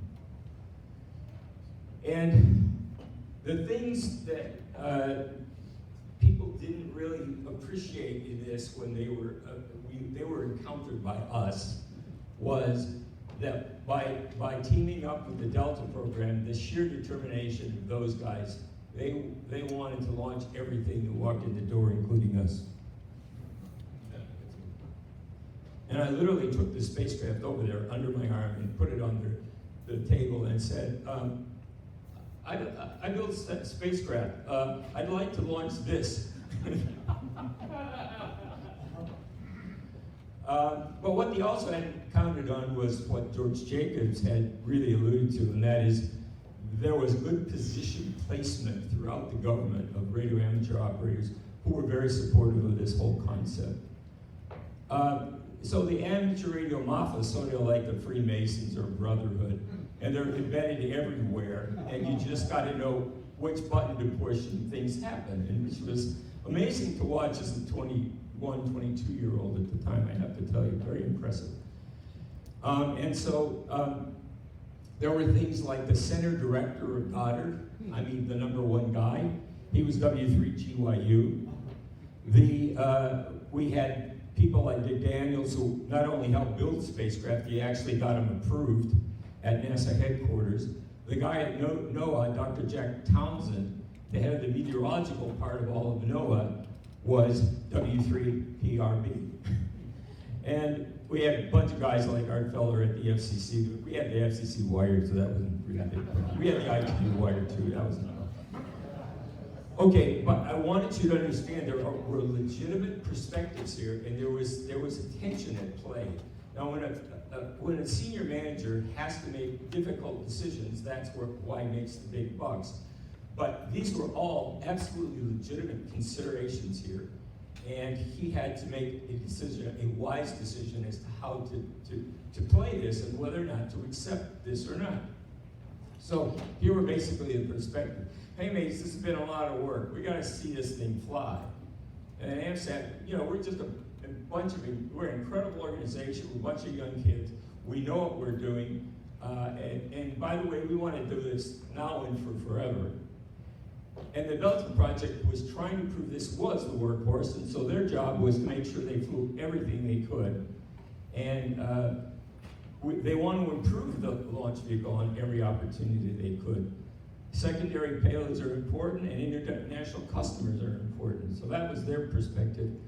But the weather program had another problem. They were getting through their experimental phase, and this was a critical demonstration of a very important part of what was going to allow us to forecast weather better, and in particular, identify how hurricanes were moving in the Caribbean area. That was one of the things they thought they could really nail down, and they certainly did. So, game on. Australis satellites at Lance Jenner's garage. And the Corona program's kind of phasing down, and it's getting more classified. AMSAT requested Australia be transferred from OSCAR to AMSAT. And then we went informally to request that launch from the Delta Project. And then we formally requested it through Dick Daniels to headquarters through Dr. Dick Marston, who then was sitting on that decision. We filed for a radio license for the first time, I think, for Oscars with the Commission and with the ITU. Delta Project Office agreed to assist us and designed the separation system for it, but they said, yeah, but you got to build it, so we were already in the machining business. And then I like to say Project Australis authorized that the spacecraft be sent to AMSAT. Now, whether that was actually done or not, we can't really confirm. We can't quite remember, but at least I think we asked, and we did get this box in the mail. So I was working with my point of contact in the Delta Project office. I was not in the Delta Project at the time. I was actually in a test and evaluation division at Goddard. And we arranged a meeting with the project manager for Tyros, that Tyros M project I mentioned. That guy's name was Bill Jones. And I gave a good technical presentation of what it was, how it worked, what the risk mitigations and risks were to their project, and as best I could in my first presentation of that nature in my career. And then Bill Jones, having heard the presentation, uttered those famous words that we've already heard, and that is, no, hell no, and never. But Bill says, take your pick, which of those you like. So game on. AMSAT, Daniels and Perry obtained approval signatures at the Deputy Associate Administrator level. That's one level before the Administrator of NASA. That's Dr. Richard Marston. Dell's office requested the vehicle contractor, Douglas, to modify. They had a sort of built-in contracting scheme where they could just tap into a pot of money, and they'd say, okay, turn on this bracket for the back end of the rocket, we can put this satellite on. And my understanding was that it was about $80,000 or $90,000 for that cost adjustment to the contract, and that was paid for by NASA. But the interesting thing is we date the thing, and we think that money was turned on slightly before Thomas Paine, the administrator, signed off on the letter. But the administrator, Paine, said, okay, it's contingent upon getting approval also from Jack Townsend, who was a ham. and Townsend agreed, but he put a bunch of conditions on us. And it meant for the rest of the time, we were really busy doing tests and writing a lot of paperwork to make sure that we closed the loop and that we didn't actually cause any risk to NOAA for that Tyros launch. We refurbished the spacecraft, and most particularly we did replace the batteries. They were primary batteries. You couldn't recharge them. So fundamentally, every time we did a test, we were taking lifetime away from the spacecraft. So as late as we could, we swapped out the battery.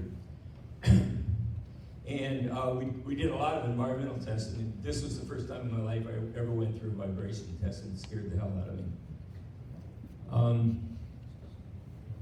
So we completed the list of constraints. The Tyros Project Office reluctantly agreed to fly us.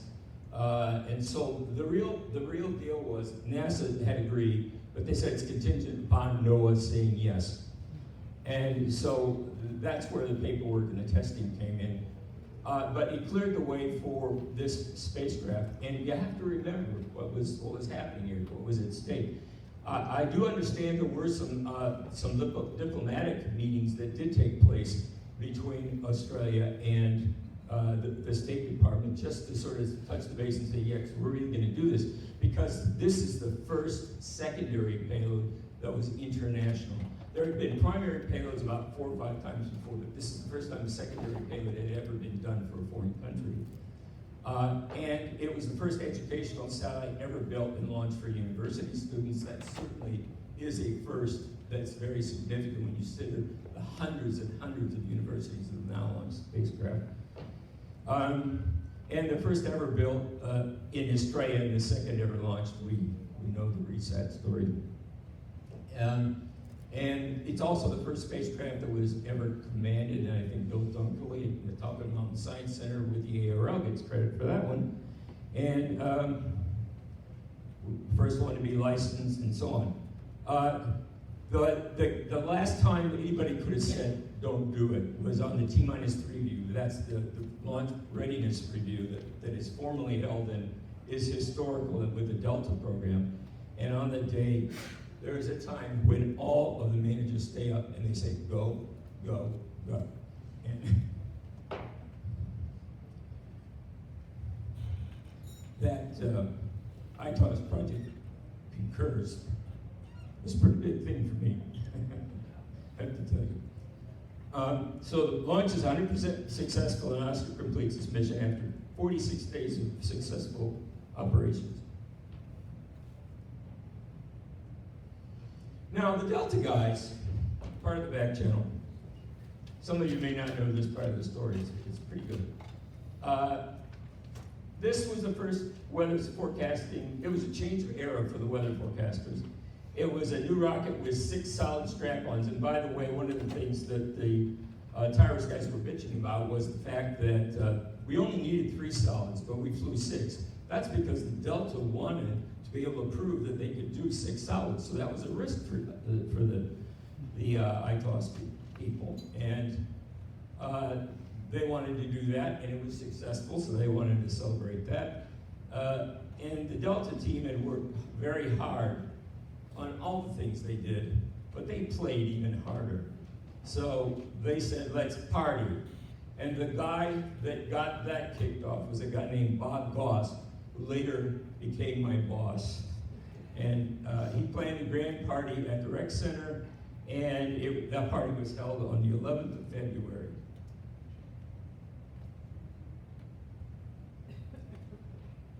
Okay, so who was at this? Have a look at the people who were there. The administrator was invited to attend, but the highest person was Dick Marston, who's the person we floated the proposal to start with. And all those people showed up, and down at the bottom there you'll see Dr. Perry Klein and Jan A. King and Dick Daniels and Harry Helford. And so John Tomasello, my point of contact, disappeared at the Delta Project for a while, for a couple of days, and he built, how many? 24 of these. And these were presented to all the luminaries on the list, all the doctor, deputy associated, this guy and that guy, were all given one of these. But the first one was given to the project manager for Tyros, Bill Jones. And what it says on this, and you can come look if you don't believe this. Delta 76, the launch of Oscar A. Oh, and Tyros M.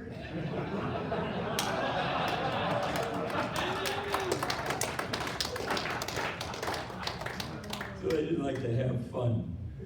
Now, I think Molly. This is John Tomasello, and he is the guy who makes the awards, but he became a lifelong friend of mine, and it was great to have him support the team. This is one of the can-do guys you never knew about who actually helped make it happen.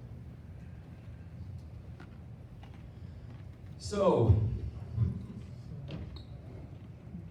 Bob Goss was going to rub the nose of Bill Jones in this situation.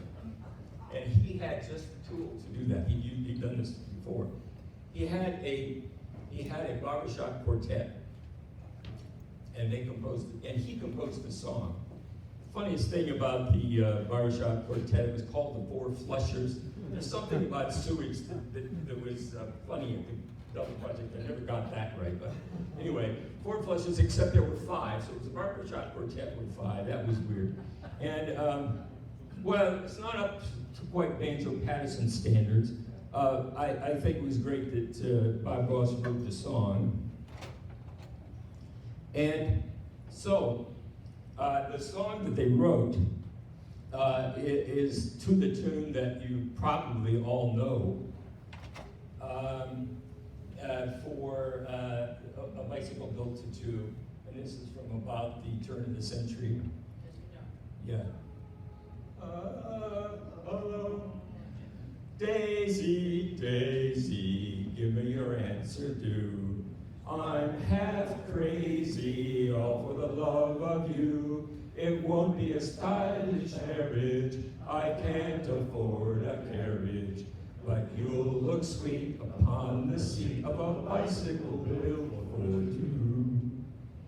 Now, that's the verse you've heard a lot, but what you probably haven't heard that Bob Goss was picking up on was the response from Daisy. Yes.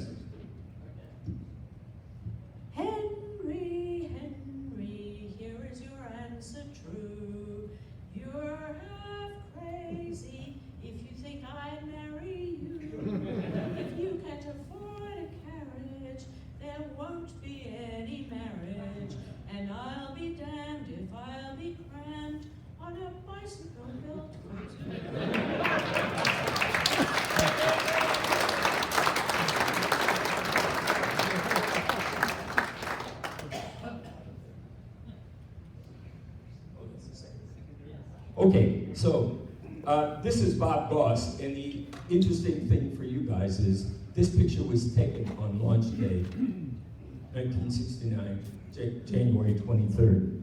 This is your hero. This is the guy that made everything happen. He's the middleman. He was in high management. He just pushed it till it worked at the middle and does. We thank him for that, but we also thank him for writing a song called The Vehicle Built for Two. And it was sung to Perry Klein and myself, Bill Jones, and it was sung by the Four Flushers. But tonight we're going to sing it again, 50 years later. So all of those of you who are participating, if you come up, please. Now, this is a story, and it's in with 3 participants.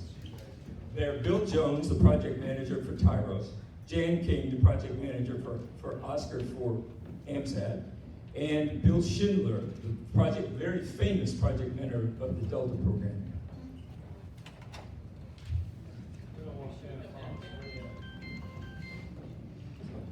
Okay, remember, stop. Yes. All right, wait, little moment. Oh, we are all in place. So that is the crosswalk thing. Wait.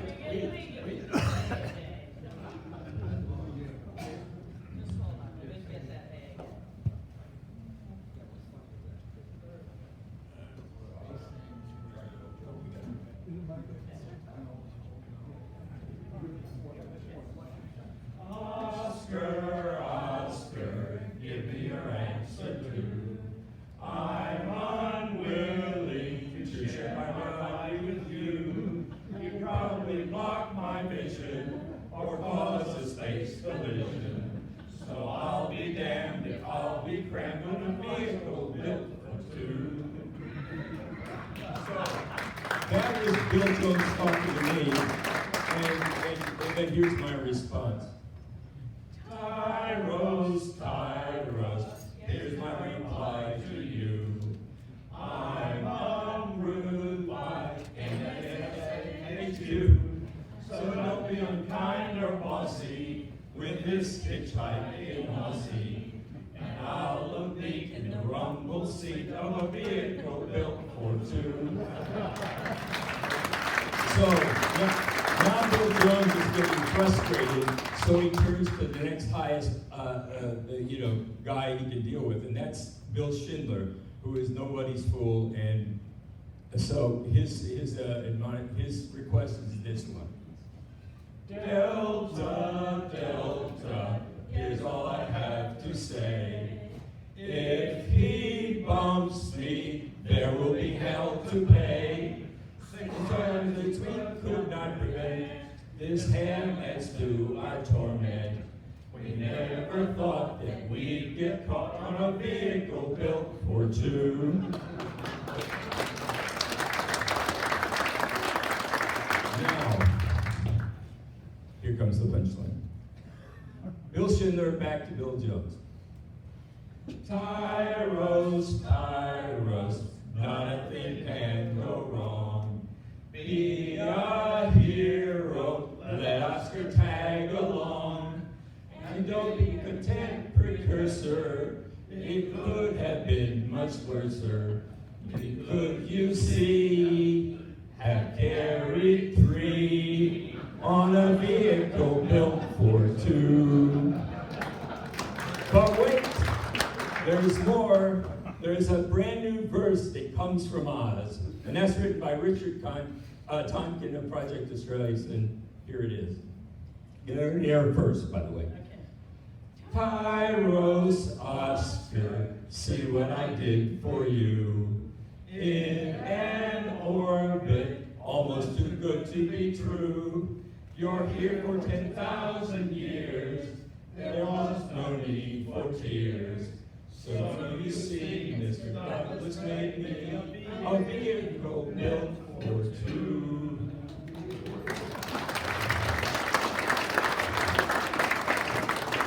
So let's go back. What did you see? What did you see? Have you?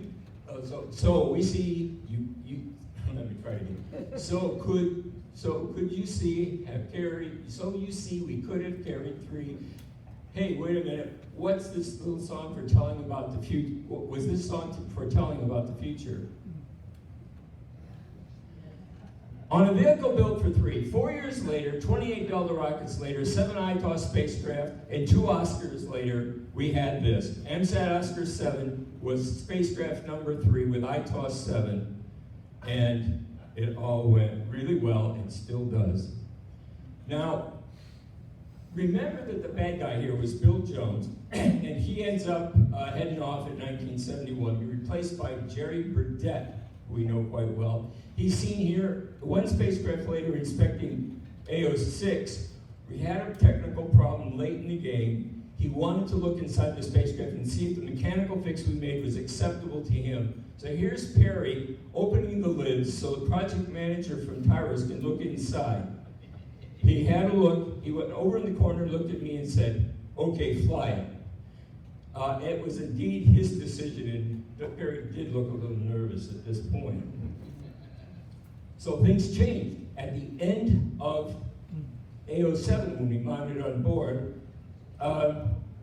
we got a little bit more acceptance from ITOS, but they really made us test the heck out of these spacecraft.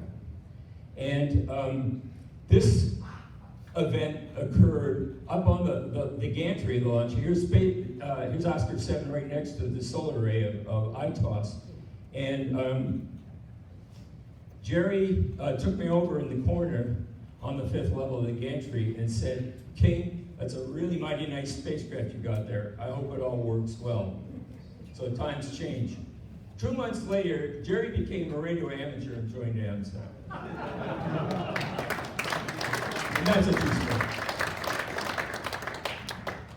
In all seriousness, this could have gone differently. Check this out. Look at the timing here. Apollo 11, Apollo 12, the launch of our launch, and Apollo 13. That's a delta time of 78 days between Apollo 13 and Tyros.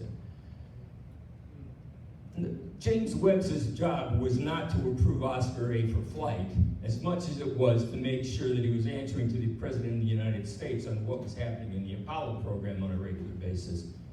So what if the new Tyros M project flight had just been delayed because Tyros had a little bitty problem, a couple minutes long or whatever, and they had to make a decision a bit later on this. What if the decision for paying had to be made in mid-May or April, say, of 70 instead of the fall of 69 as it was? Would he have been inclined to take the same risk again under these circumstances? Would he have optimized to minimize his overall launch risk given the failure of Apollo 13? What would have happened to 805? What would have happened to AMSAT's future? What would have happened and been the consequences to the entire small satellite industry of today if that had happened? So, no, hell no, and never. What if he'd been right and we'd gotten that decision? So, I think you also see that luck plays an important role in all of this, and it's sobering to think when you look at all of this that there were a whole lot of people, not only AMSATians, but others who put their tail feathers on the line to make this happen. And it could cut lots of different ways, so this is a success story. Thank you very much.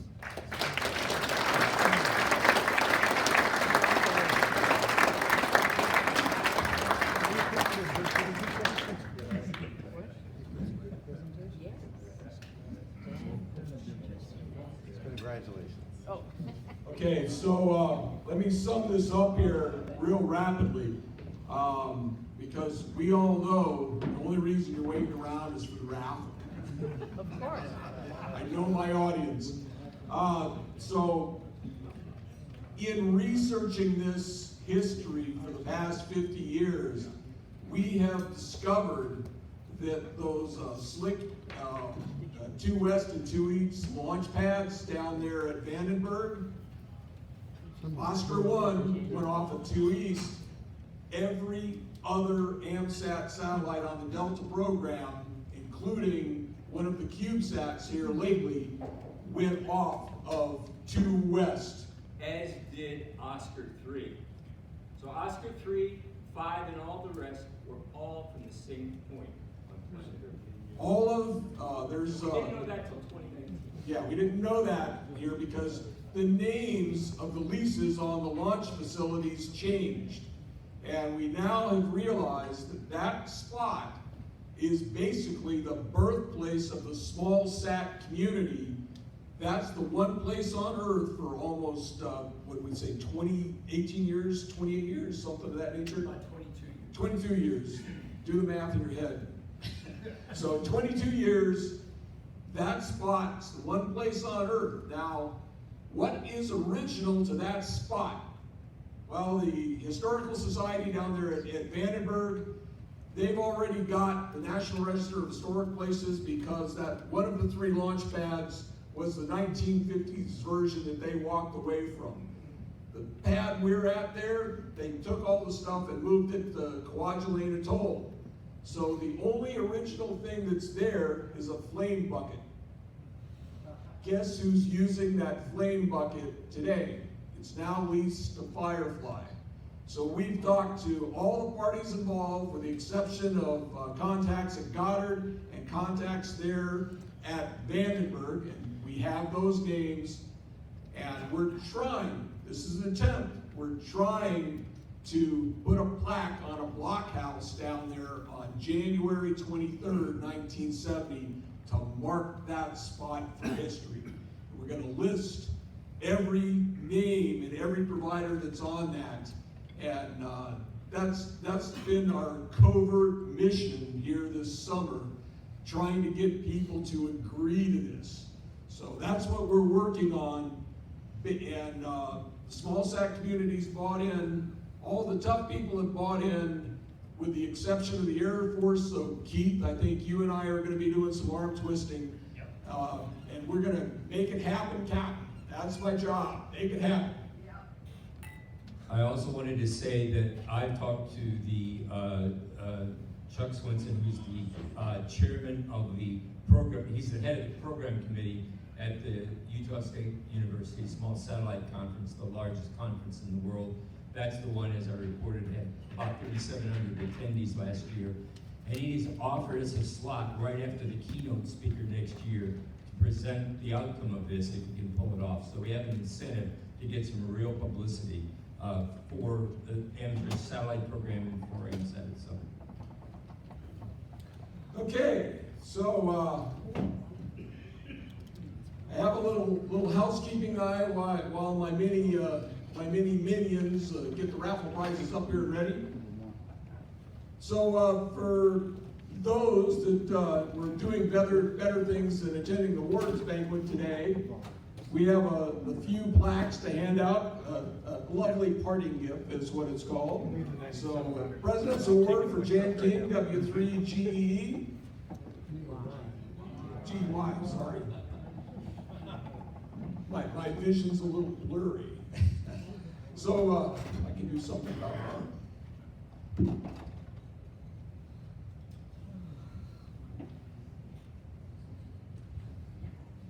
Mr. Richard Tonkin, Alpha Australis-OSCAR 5.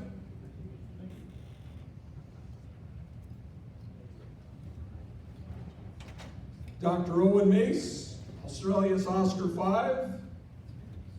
And of course, another honor and award for Mr. George Jacobs, W3 ASK. Lance and Perry got theirs this afternoon.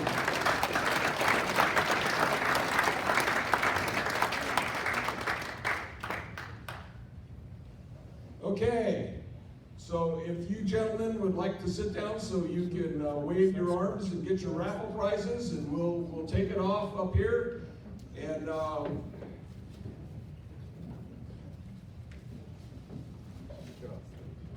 give us a minute to get organized. Okay, so we need 5 minutes. Yeah. Okay. All right, we're going to set up the prize table. So you have about 5 minutes for a bio break if you need it. And we'll be back and we'll have the drawings And we'll get the staff happy by getting out of here.